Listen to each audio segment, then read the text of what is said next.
श्री ओम, श्री ओम, श्री ओम। ओम नमो भगवते वासुदेवाय। श्रीमद्भागवत महापुराण चतुर्थ स्कंद अथ षष्ठो अध्याय। ब्रह्मादि देवताओं का कैलाश पर जाकर श्री महादेव जी को मनाना। मैत्रेय जी विदुर जी को ये कथा सुनाते हुए कहते हैं, वीरभद्र ने अत्यंत कुपित होकर दक्ष के सिर को यज्ञ की दक्षिणाग्नि में डाल दिया और उस यज्ञशाला में आग लगाकर यज्ञ को विध्वंस करके वे कैलाश पर लौट गए। इस प्रकार रुद्र सेवकों ने समस्त देवताओं को हरा दिया और उनके संपूर्ण अंग प्रत्यंग भूत प्रेतों के त्रिशूल, पट्टे, खड्ग, गदा, पर्दे और मुद्गत आदि आयुधों से छिन्न भिन्न हो गए। तब वे ऋत्विज और सदस्यों के सहित बहुत ही डरकर ब्रह्मा जी के पास पहुँचे और प्रणाम करके उन्हें सारा वृत्तांत कह सुनाया। ब्रह्मा जी और सर्व अंतर्यामी श्री नारायण पहले से ही इस भावी उत्पात को जानते थे, इसी से वे दक्ष के यज्ञ में नहीं गए थे। अब देवताओं के मुख से वहाँ की सारी बात सुनकर उन्होंने कहा, देवताओं, परम समर्थ तेजस्वी पुरुष से कोई दोष भी बन जाए तो भी उसके बदले में अपराध करने वाले मनुष्य का भला नहीं हो सकता। फिर तुम लोगों ने तो यज्ञ में भगवान शंकर का प्राप्य भाग न देकर उनका बड़ा भारी अपराध किया है, परंतु शंकर जी बहुत ही शीघ्र प्रसन्न होने वाले हैं। तुम लोग शुद्ध हृदय से उनके पैर पकड़कर उन्हें प्रसन्न करो, उनसे क्षमा मांगो। दक्ष के दुर्वचन रूपी बाणों से उनका हृदय तो पहले से ही बिंद रहा था, उस पर उनकी प्रिय सती का वियोग और हो गया। इसलिए यदि तुम लोग चाहते हो कि वे यज्ञ फिर से आरंभ होकर पूर्ण हो तो पहले जल्दी जाकर उनसे अपने अपराध के लिए क्षमा मांगो, नहीं तो उनके कुपित होने पर लोकपालों के सहित इन समस्त लोगों का भी बचना असंभव है। भगवान रुद्र परम स्वतंत्र हैं, उनके तत्व और शक्ति सामर्थ्य न तो कोई ऋषि मुनि देवता और यज्ञ पुरुष देवराज इंद्र ही जानते हैं, न स्वयं मैं ही जानता हूँ, फिर दूसरों की तो बात ही क्या है। ऐसी अवस्था में उन्हें शांत करने का उपाय कौन कर सकता है। देवताओं से इस प्रकार कहकर ब्रह्मा जी उनको प्रजापतियों और पितरों को साथ ले अपने लोक से पर्वत श्रेष्ठ कैलाश को गए, जो भगवान शंकर का प्रिय धाम है। उस कैलाश पर औषधि, तप, मंत्र तथा योग आदि उपायों से सिद्ध को प्राप्त हुए और जन्म से ही सिद्ध देवता नित्य निवास करते हैं। किन्नर, गंधर्व, अप्सरादि सदा वहाँ बने रहते हैं। उनके मणिमय शिखर हैं जो नाना प्रकार की धातुओं से रंग बिरंगे प्रतीत होते हैं। उस पर अनेक प्रकार के वृक्ष, लता और गुल्मादि छाए हुए हैं, जिनमें झुंड के झुंड जंगली पशु विचरते रहते हैं।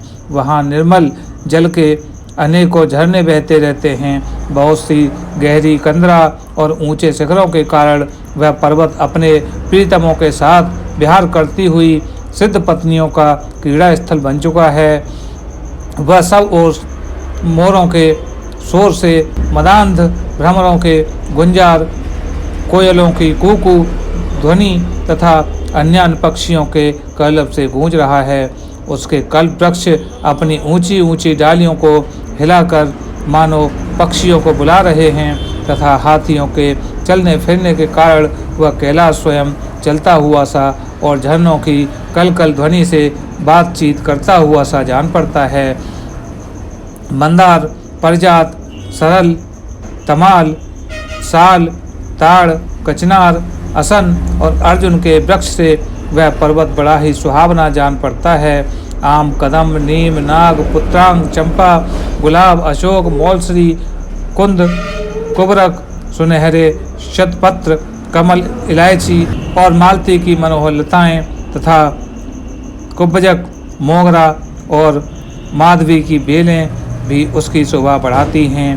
कटहल, गूगल, पीपल, पाकर, बड़, गूलर, भोज वृक्ष, औषध जाति के पेड़, केले आदि जो फल आने के बाद काट दिए जाते हैं, सुपारी, राजपूग, जामुन, खजूर, आमड़ा, आम, पियाल, महुआ, जसोड़ा आदि विभिन्न प्रकार के वृक्ष तथा पोले और ठोस बांस के झुरमुटों से वह पर्वत बड़ा ही मनोहर मालूम होता है।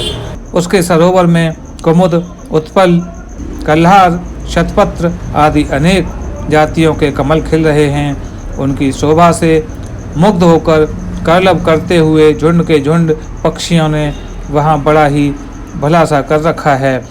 जहाँ तहाँ हिरन, वानर, सूअर, सिंह, रीछ, शाही, नीलगाय, शरभ, बाघ, कृष्णमृग, भैंस, कर्णांध, एकपद, अश्वमुख, भेड़िए, कस्तूरी मृग घूमते रहते हैं तथा वहाँ के सरोवर के तट केले की पंक्तियों से घिरे होने के कारण बड़ी शोभा पाते हैं। उनके चारों ओर नंदा नाम की नदी बहती है, जिसका पवित्र जल देवी सती के स्नान करने से और भी पवित्र एवं सुगंधित हो गया है। भगवान भूतनाथ के निवास स्थान उस कैलाश पर्वत की ऐसी रमणीयता देख देवताओं को बड़ा आश्चर्य हुआ। वहाँ उन्होंने अलका नाम की एक सुरम्यपुरी और सौगंधिक वन देखा, जिसमें सर्वत्र सुगंध फैलाने वाले सौगंधिक नाम के कमल खिले हुए थे। उस नगर के बाहर की ओर नंदा और अलकनंदा नाम की दो नदियां हैं। वे तीर्थपाद श्रीहरि की चरण रज के संयोग से अत्यंत पवित्र हो गई हैं।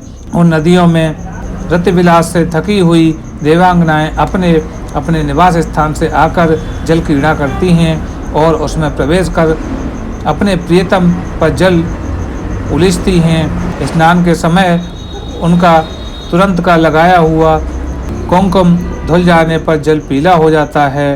उस कुमकुम मिश्रित जल को हाथी प्यास न होने पर भी गंध के लोभ से स्वयं पीते और अपनी हथनियों को पिलाते हैं। अलकापुरी पर चांदी, सोने और बहुमूल्य मणियों के सैकड़ों विमान छाए हुए थे।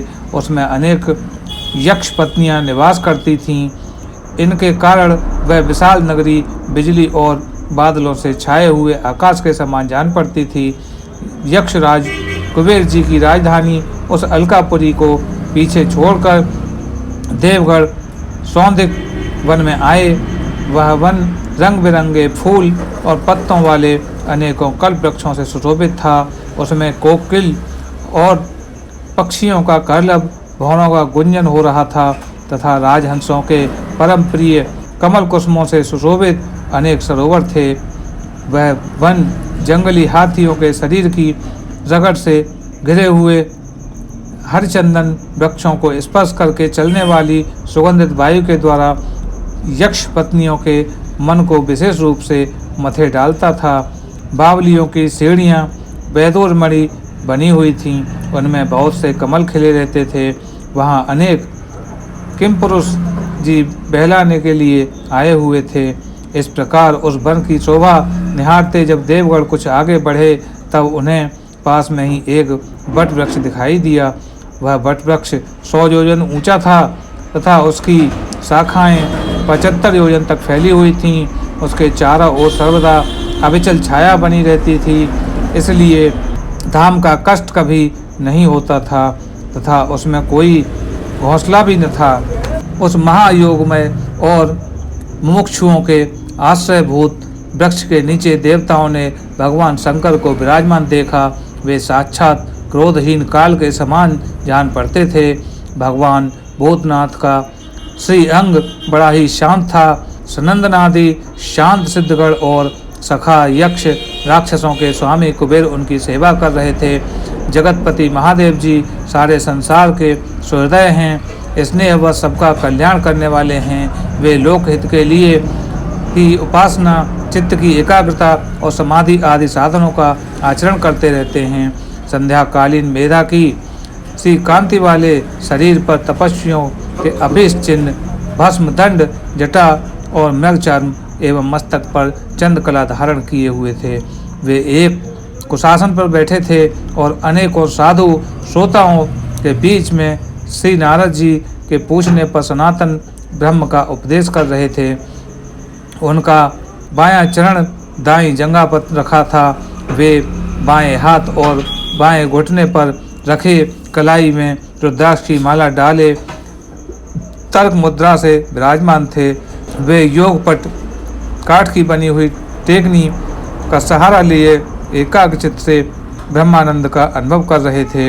लोकपालों के सहित समस्त मुनियों ने मननशील में श्रेष्ठ भगवान शंकर को हाथ जोड़कर प्रणाम किया।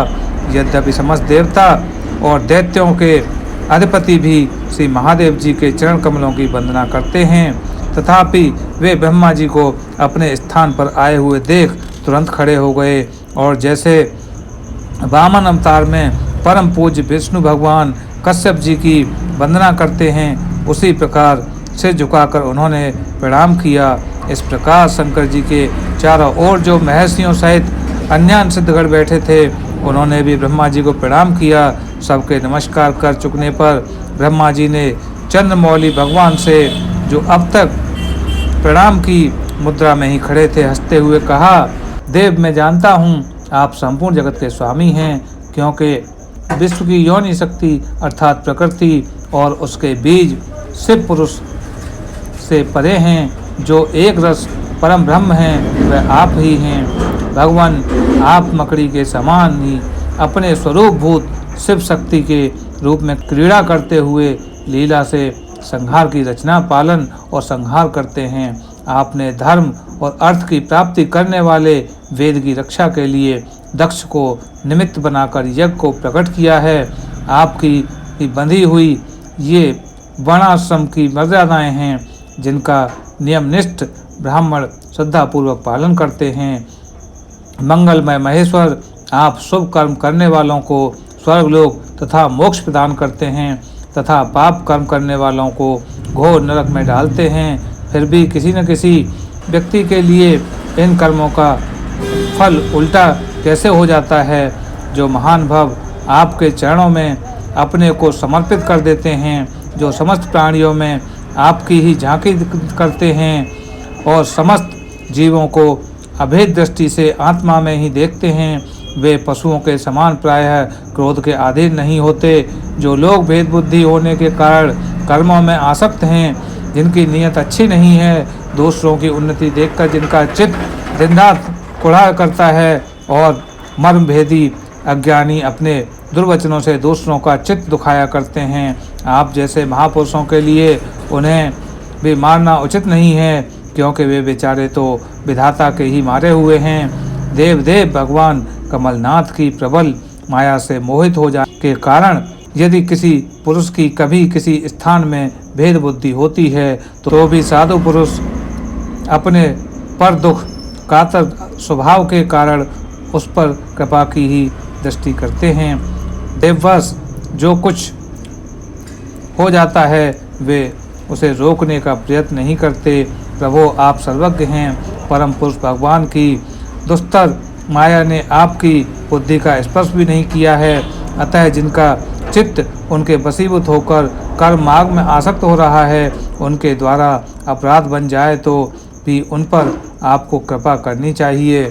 भगवान आप सबके मूल हैं, आप ही संपूर्ण यज्ञों को पूर्ण करने वाले हैं।